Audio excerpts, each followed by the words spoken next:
Got a few weeds trying to come up here. Of course, that's how it always goes when you turn the soil over, brings those seeds up. Oh, hey guys, yeah, come on back. I'm just out here hanging out in the garden today, getting ready to plant some of the more warm weather crops. We've already got our potatoes in the ground, and I think my wife's put some onion sets in the ground. I know she's planted some strawberries and some other things like that. So we've already got some stuff, and we've actually got a grapevine over there that we've had in the ground for several years now. So hopefully we'll get some good production off of some of this stuff we've already done. But anyways, we've already come out here and turned the soil over, and we're trying to get ahead of everything because we realize that when you turn the news on these days, all the talk, even on the mainstream media, is nothing but the coming food shortages, the coming famine in some cases. So sounds pretty serious to me. So my wife and I, we're taking steps, and I thought I'd share those with you. What we're doing, what we've had the best results with in the past, the best luck with in our climate, and your mileage is going to vary depending on where you are, but our number one thing for putting food on the table is potatoes. I mean, you just can't beat potatoes. If you've never gardened before, you don't know what you're getting into, go up and get some seed potatoes, or even just use you can just go buy a bag of potatoes from the grocery store and let them set out in the sun for a little while, or in your house even. A lot of times they'll start eyeing out there in your house, even if you keep them in a dark room. So anyways, the wife and I, we've taken some that we bought from the store and planted those, and we've taken some others that we just got sprouted out in our own, when we bought potatoes at the store or whatever. So we've already got some potatoes in the ground, and it's a good time to go ahead and do that now. At least in most of the United States, we're warm enough now that you can go ahead and put your potatoes in the ground and plant a lot of them. It's one of those things that it's a high yield, high reward, high production crop. And there's lots of ways to go about it, such as no-dig gardening, where you can just use straw bale and hay bales and things like that, and a little bit of dirt, and you just build it up, mount it up on the top of the ground. And we may do a little experiment on that back here behind us just to see how that goes. But you can do like we've done and put them in pots. And the reason we like to do that here is because we have gophers and moles like crazy, and they will eat the roots of these plants and destroy all your hard work. So that's why I'm sitting on top of a raised bed here, and at the bottom of this raised bed we put something down there, like a piece of metal, or at very least like some chicken wire or something, or rabbit wire, so that the gophers can't penetrate up in and get inside the bed. And even though we've done that, we had evidence that I believe this middle one they had gotten up inside of. So it's very frustrating. That's why we've focused our effort on raised garden beds, and we've had better luck with some than others. The ones that are fully contained and have a box all the way around, like this cabinet back here. This was actually one of these 5-drawer vertical filing cabinets, and it was in pretty rough shape.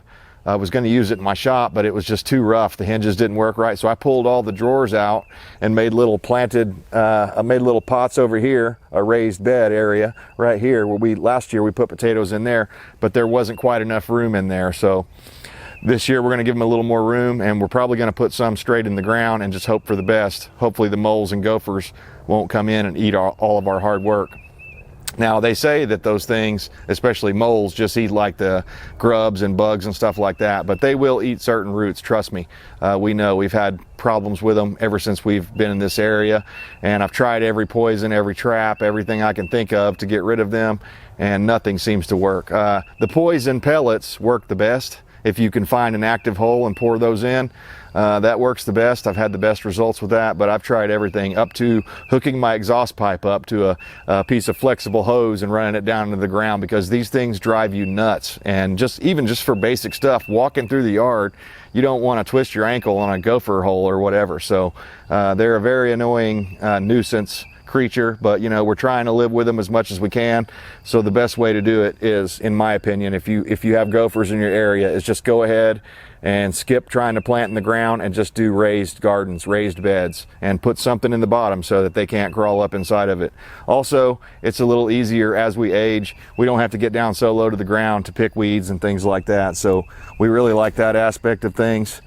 I'm on the verge right now of bringing rabbits in to our little suburban homestead here, and we've already got the chickens. If you don't know, we've got 6 hens and 2 roosters, and we were supposed to cull one of those roosters, but with things going the way they are, we figured, hey, it might be a good idea to have those, keep those genetics available in case things go crazy. And I'm sure you've heard by now, egg prices have gone up 50%, which they're still affordable. They're like at $3 a dozen now instead of like, you know, $1 a dozen or $1.25 a dozen. So they've gone up quite a bit just over this past year so far, since Brandon took office. Let's just leave it at that.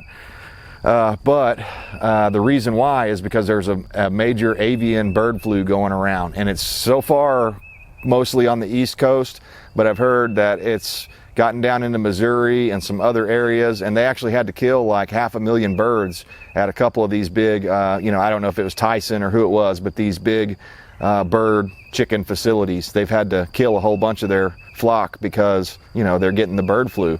And I don't really know what to tell you as far as how to keep your animals, your chickens, from getting the bird flu, especially if they're in a situation like we have ours where they're free range. In fact, while we're talking about it, let's walk over there and I'll show you our setup. So just like our garden and our other stuff we've looked at here so far, to me it's more about function over form, not so much form. Of course I want it to look decent, but and work well, but I'm not so worried about the looks. If you're worried about the looks, then this might not be the solution for you. But you can get one of these dog kennels. This one's probably about I'm gonna say it's a 6x10 or maybe 6x12, something like that. And it's chain linked, but at the bottom section there we have chicken wire, and across the top we have chicken wire. So the reason I'm showing you this is because it doesn't have to be a super expensive investment to get into chickens. For one, the hens themselves, well, when you go buy them at the Tractor Supply or wherever your local feed store is, they're not much money at all. But you will run into an issue if you want to keep 2 roosters like we've done. You can't keep 2 roosters where they can access each other, or that they can have constant access to the flock. So we've had to separate one of them, and I made a smaller cage out of a rabbit cage. It's still got the plastic on it because it's still getting pretty cool at night.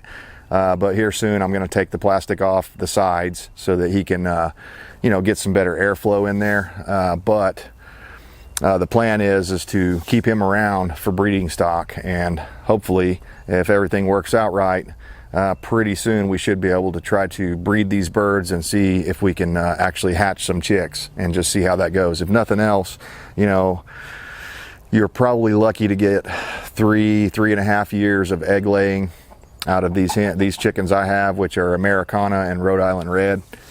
So from my experience in the past, yeah, about 3, maybe 4 years max is all the egg laying you're going to get. So you need to, at some point, you need to bring in new hens so that you can continue to have eggs every day. And on average with our 6 hens, we're usually getting usually at minimum 2 eggs. Now every once in a while in the colder months we'll have a day or 2 where they don't do any eggs, you know, no eggs, but normally it's minimum 2 eggs, and on most days we get 4 to 6 eggs, just depending on how the girls are feeling and what's going on. But yeah, it's more than enough for my wife and I. So that is a huge deal. Now you would need more, obviously, if you're gonna try to feed your entire family exclusively off eggs. And I wouldn't advise that as a survival plan, but this is our kind of our backup plan, that, you know, the eggs provide enough protein that, you know, even if we only got 2 eggs a day, that would be enough to keep my wife and I alive through some hard times. Now, you're going to have to think about how are you going to feed these birds and keep them producing eggs and things like that. So there's a lot more to it, but basically food, water, you got to give them some scratch. You don't have to, but it's nice to give them a little scratch because they love it. They will dig in your garden, so if you're going to free range them, you have to, you know, make provisions to keep them out of your garden. Very soon I'm going to connect a little fence here from the front of this coop here. I'm going to connect a fence from here to here, and I'm going to put a gate over in on the other side so that I'll be able to let them out in that area right there, and they will take it down. They'll take care of that grass just like they've done in here. This has only been here for about 4 or 5 days.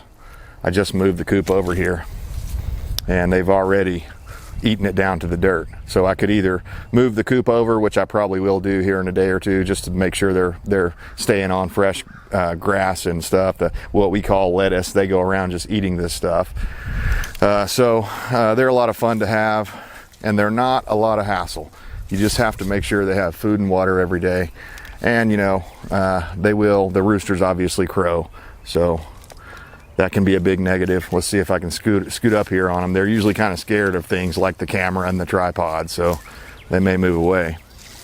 But they're a lot of fun, and they provide us with, if nothing else, we know it's like insurance. You know, the best thing I ever heard is why would you be a prepper? You know, talking to people that are not preppers and stuff, they're like, well, why would you be a prepper? Well, why do you have insurance on your house or your car or health insurance or any of that stuff? It's for just in case. You know, obviously we all hope that nothing bad happens, but we can see the writing on the wall, those of us who are awake. I don't know if you guys will be able to see it very well, but I've saved that skylight over there and that back glass out of that old Chevy truck of mine when I changed it out from a sliding back glass to a non-sliding back glass. And the reason I saved that is so that when severe weather's coming along or freezing temperatures, we can put those things on top of our raised gardens over there and essentially make a little mini standalone greenhouse. So it's another benefit of having those things in containers because it's easier to go ahead and put something on top of it. But even if you put something in the ground, you can take old milk jugs and cut them down and make little mini greenhouses and protection for all your plants, so that when the big hailstorm comes there in the spring or whatever, it won't destroy all your hard work. But yeah, I think it's a lot of fun, not only being around the chickens and just watching them with their antics, but you know, gardening. It's a pleasurable thing, and it's very rewarding. A lot more fun than scraping and painting a building like I'm fixing to have to do on this building here. You can see I've got a rabbit hutch back there, but no rabbits. We've been waiting till it warmed up enough, but it's about that time. I'm fixing to go get a trio, they call it, and I'm looking for either Tamuk, they call them. I believe it's TAMUK, and those are like a Texas A&M University rabbit, a specially bred rabbit for our region and our climate, where it gets pretty hot and dry here sometimes, and also they're cold hardy enough they'll make it through, you know, normal winter in this region. So anyways, we've got this rabbit hutch that we got, the people we bought the property from, apparently they had rabbits at one time or another, and we salvaged this hutch. It was over in a junk pile, and we pulled it out, and that cage that's on top of the hutch there, I threw some little makeshift legs on it just to keep it up off the ground so it wouldn't rot away, and it'd be easier for us to maintain and work with. But yeah, coming soon, we're either going to have some Tamuks or some New Zealands, or what's the other one? I believe California, some kind of California rabbits or something. But I'm kind of wanting those Tamuks if I can find them, just because they're specifically hardy for this region. Anyways, just wanted to give you guys a few ideas of things you could do in a small amount of space on a low budget. And my point is it doesn't take much to get into that sort of stuff. And then you could provide meat for yourself and your family indefinitely if you do it right. And they say the best thing to do is start out with a trio, and that means 1 male, 2 females, and then you breed those. And you know, every now and then it's probably a good idea to bring some new genetics into your rabbit herd or whatever you would call it. And you can do other things too, like free range them to a degree. So we want to do that. We want the rabbits to be able to eat as much, you know, fresh. This is hen bit or whatever they call it, all over the ground. These purple flowers that are all over the ground. These chickens will eat it, and the rabbits will eat it, and other stuff like that. So we want them to eat as much natural stuff as they can, because that makes for healthier stock and less money on buying feed for these animals. And you got to watch out for this. Number one, as soon as you turn your back, these chickens will be in here scratching your garden. And then if your wife's got baby plants in there, she'll get mad about it. But they're pretty easy to deal with. Get out of here, get.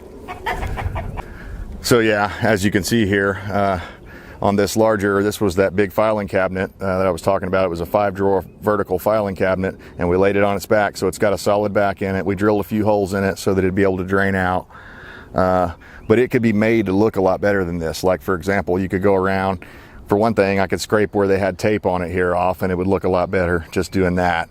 And two, if I really wanted it to look nice, I could go around and put wood on it or something, like a pallet wood or something like that, done vertically down through there, and that would look really neat. But it's very strong, and so far this will be our second year gardening in it, but so far we like this one the best. As you can see, we've got some normal filing cabinets back here, and they're good. The only thing bad about them is because there's a less amount of dirt in there, less volume of dirt, it dries out faster, so you have to stay on top of watering that. You know, any of these raised beds, you have to water them more. So that's the negative, the trade-off to it. But the best thing to do for that situation, in my opinion, is you just set it all up where you can hit everything with a sprinkler and put it on a timer to where it comes on at, like, you know, 6 a.m. or 10 a.m. every day and stays on for an hour or so, and that's usually plenty. And then you just have to watch it where you're not watering in the rainy days. But anyways, just wanted to give you guys a few things you can do besides going to the store and spending all your fiat money on canned goods and things like that. You need to start thinking about, what can I do long term in case this thing doesn't come back, in case, you know, we're on our own. It's very possible. I hear more and more talk all the time about the internet, the power grid, all this stuff going down, and we all know how reliant we are on all of these things that we take for granted every day. It would probably be a good idea, at very least, to get some seeds and start yourself a little backyard garden, a victory garden if you want to call it that, just so you'll be able to have food in the future. Potatoes and beans are our two most productive crops as far as putting things away, storing things like that. So I would highly advise that. Those are highly productive crops if you pick the right ones to begin with. And this year we're going to experiment with something called the Three Sisters, where it's corn, squash, and something else. I can't remember the third one. Beans, corn, squash, and beans. And supposedly you put it in a little mound and they're supposed to grow really well together. So we're going to try that out just over here on the dirt. I've got a little patch of dirt over here, and we're going to put a couple of mounds in there and try the Three Sisters crops there, just to see how that goes in our region. But yeah, highly advise you to get out there and get your hands in the soil. It's good for you, good for your mind, your body, and your soul, and it might just save you from famine.